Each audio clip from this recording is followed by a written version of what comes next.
राहुल जी ने बोला है, एक सिख नौजवान को संबोधन करते हुए उन्होंने कहा, fight is about whether he है as a Sikh is going to be allowed to wear his turban in India, or he as a Sikh is going to be allowed to wear kara in India, or he as a Sikh is going to be allowed to go to Gurdwara in India.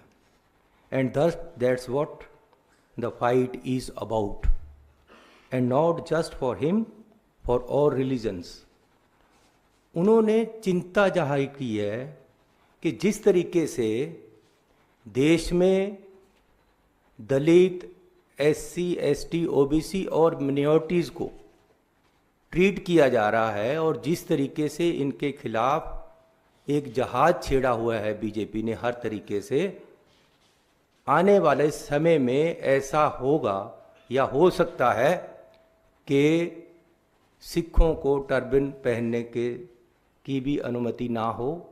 क्या वो होगी या नहीं होगी, ये चिंता जाहिर की है और एक वैलिड चिंता है। उन्होंने सिक्खी की बात की है, सिखों के हक में बात की है, हम उनकी सराहना करते हैं।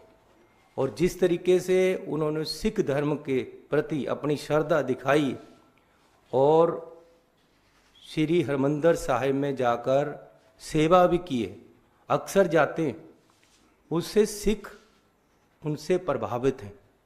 और ये जो जहाद अब जिस तरीके से बीजेपी इस उनकी जो स्टेटमेंट है इसको मिस इंटरप्रेट कर रही है, वो एक्चुअली क्या है, वो ये नहीं कह रहे हैं कि जी ये बाहर जाकर बोला है इसलिए बदनाम हो गए हम।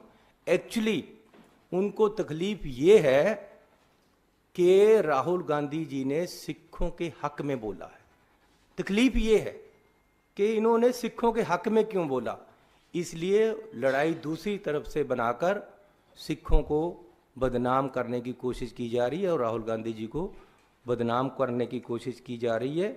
जो उन्होंने चिंता जाहिर की है वो जायज़ है और उसके बहुत सारे उदाहरण भी दिए जा सकते हैं मिनॉरिटीज़ में, दलितों में, ST, OBC में, कि किस तरीके से मौजूदा सरकार इनको दबा रही है और किस तरीके से इनके साथ व्यवहार किया जा रहा है। जो भी किसानी की बात करता है, जो पंजाब की बात करता है, जो सिखों की बात करता है, जो मिनॉरिटी की बात करता है, जो SC, ST की बात करता है, उसको या खालिस्तानी कहा जाता है या देश विरोधी कहा जाता है। ये कोई नई बात नहीं है। अगर राहुल जी ने कहा है तो पूरा पंजाबी लोग और हम सिख लोग उनके साथ हैं और हम उनकी सराहना करते हैं। He framed these issues as part of broader struggle for religious freedom in India. So